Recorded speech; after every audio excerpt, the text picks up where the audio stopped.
उत्तराखंड के चमोली में बुधवार सुबह बड़ा हादसा हो गया। चमोली बाजार के समीप नमामि गंगे प्रोजेक्ट की साइट पर अचानक करंट फैल गया, जिसमें 22 लोग घायल हो गए थे, जिनमें से 16 लोगों की मौत हो चुकी है। एडीजी लॉ एंड ऑर्डर ने कहा कि साइट पर देर रात एक व्यक्ति की मौत के बाद स्थानीय चौकी इंचार्ज और होमगार्ड सबका पंचनामा भरने के लिए साइट पर गए थे, जहाँ गाँव वाले मौजूद थे। इसी दौरान साइट पर करंट फैलने से हादसा हो गया, जिसमें 22 लोग घायल हो गए थे, जिनमें से 16 लोगों की मौत हो चुकी है, जिसमें एक सब इंस्पेक्टर और 3 होमगार्ड भी शामिल है, जबकि अन्य लोगों का इलाज चल रहा है, जिनमें 2 की हालत गंभीर है। एयर एम्बुलेंस के जरिए हायर सेंटर एम्स में रेफर कर दिया गया है। वहीं अब मुख्यमंत्री पुष्कर सिंह धामी ने इस घटना पर गहरा दुख व्यक्त करते हुए मृतकों की आत्मा की शांति और उनके परिवारजनों को दुख की इस घड़ी में धैर्य प्रदान करने की ईश्वर से कामना की है और जिलाधिकारी चमोली को घटना की जांच के आदेश भी दिए हैं। चमोली जनपद में बहुत दुखद घटना घटित हुई है, उसके समाचार मिल रहे हैं, जिसमें अभी 15 लोगों के लगभग घायल और हताहत होने की सूचना मिली है।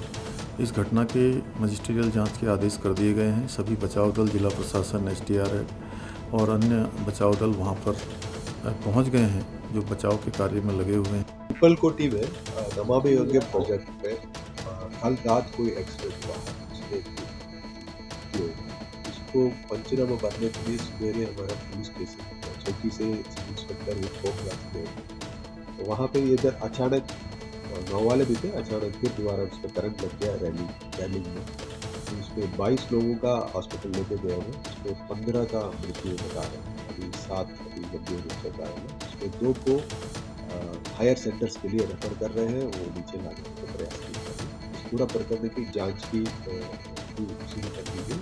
गम तौर पर करंट लगने के बाद आपको बता दें कि चमोली में नमामि गंगे प्रोजेक्ट साइट पर 11:30 बजे के लगभग यह हादसा हुआ। जब करंट लगने से कई लोगों की मौत हो गई, वहीं कई लोग घायल हो गए। वहीं जिलाधिकारी हिमांशु खुराना ने इस घटना की मजिस्ट्रियल जांच के आदेश डॉक्टर अभिषेक त्रिपाठी और अपर जिलाधिकारी चमोली को जांच अधिकारी नामित किया है। आपको बता दें कि मृतकों में एक दरोगा प्रदीप रावत, जो की चौकी पीपलकोटी में तैनात थे। आपको बता दें कि दरोगा प्रदीप रावत के साथ 3 होमगार्ड भी साथ में गए थे, जिनमें होमगार्ड मुकुंद राम, गोपाल और सोबत लाल भी शामिल थे। उनकी भी मौके पर ही मौत हो गई। आपको बता दें कि इसके अलावा हरमनी गाँव के कई लोगों की इसमें मौत हो गई है। इनमें से ज्यादातर युवा हैं, जिनकी उम्र 25 से 45 वर्ष के बीच में है। आपको बता दें कि रंगतोली के रहने वाले सुमित, जो कि 25 वर्ष के हैं, उनकी भी इसमें मौत हो गई। वहीं सुरेंद्र भी हरमनी के रहने वाले हैं, जिनकी उम्र 33 साल है, उनकी भी इस दुर्घटना में मौत हो गई। वहीं हरमनी के ही 45 वर्षीय देवीलाल की भी करंट लगने से मौत हो गई। वहीं योगेंद्र सिंह और सुरेंद्र सिंह रावत भी हरमनी के ही रहने वाले हैं। आपको बता दें कि मृतकों की सूची में ज्यादातर युवा हैं। घटना घटी थी, हाँ, तो उसमें एक वहाँ का जो गंगा या उसका था, वो घायल हो गया था, एक्सपायर हो। उसको देखने हम सब गए, पुलिस प्रशासन आया, पोस्टमार्टम चल रहा था, भीड़ लगी हुई थी। मेरा इधर को आना, उसके बाद इतना करंट फैला कि जो जहाँ था वहीं का चिपक गया। सौभाग्य से भगवान 20-25 लोग घोर लापरवाही UPCL की, इस पर हत्या का मुकदमा दर्ज होना चाहिए। कईयों के चिराग बुझ गए, इतनी घोर लापरवाही पहली नहीं है। कितने लोग रहे होंगे मौके पे? कितने लोग थे? कम से कम 50 से 60 लोग थे। अच्छा, 20-25 लोग घायल हैं। ऐसा कि हमें दोस्तों के द्वारा बताया गया, हमें समाचार मिले, फोन कॉल आई हमें, तो हम आनंद फानंद में वहाँ गए बचाने। तो जो हमने मौके पे देखा, हमारे वहाँ पे हमारी उत्तराखंड मित्र पुलिस पहुँची हुई थी, जो ईमानदारी से वहाँ पे हमारे साथ आई है, चाहे हमारे बाद आई है, इसमें कोई दिक्कत नहीं है।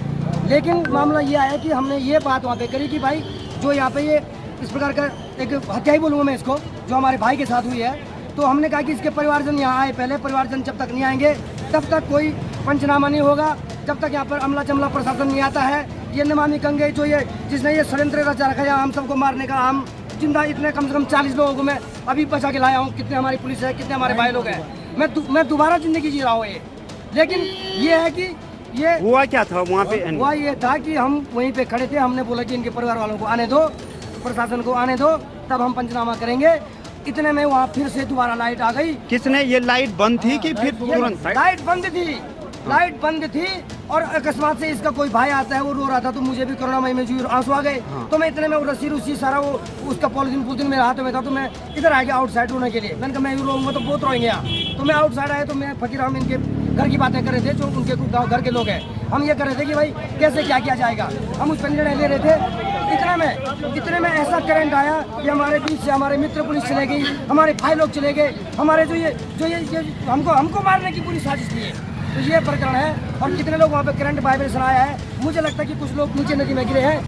चमोली में हुई घटना के बारे में चमोली के ऊर्जा निगम के अधिशासी अभियंता अमित सक्सेना ने बताया कि बीती रात को बिजली का तीसरा फेज डाउन हो गया था। बुधवार को सुबह तीसरे फेज को जोड़ा गया, जिसके बाद सीवेज ट्रीटमेंट प्लांट परिसर में करंट दौड़ गया। ट्रांसफार्मर से लेकर मीटर तक कहीं एलटी और कहीं एसटी के तार नहीं टूटे हैं। मीटर के बाद तारों में करंट दौड़ा है। वहीं प्रत्यक्षदर्शी ने बताया कि रात में यहाँ रहने वाले केयर टेकर का सुबह फोन नहीं लग रहा था, जिसके बाद परिजनों ने साइट पर आकर खोजबीन की। तब सामने आया कि केयर टेकर की करंट लगने से मौत हो गई है। सूचना मिलते ही परिजनों के साथ कई ग्रामीण भी साइट पर पहुंच गए। जब वो यहाँ पहुंचे तो पुलिस मामले की जांच कर रही थी। इस दौरान वहां दोबारा से करंट फैल गया, जिसकी चपेट में आने से कई लोग हताहत हो गए और कई लोग घायल हो गए।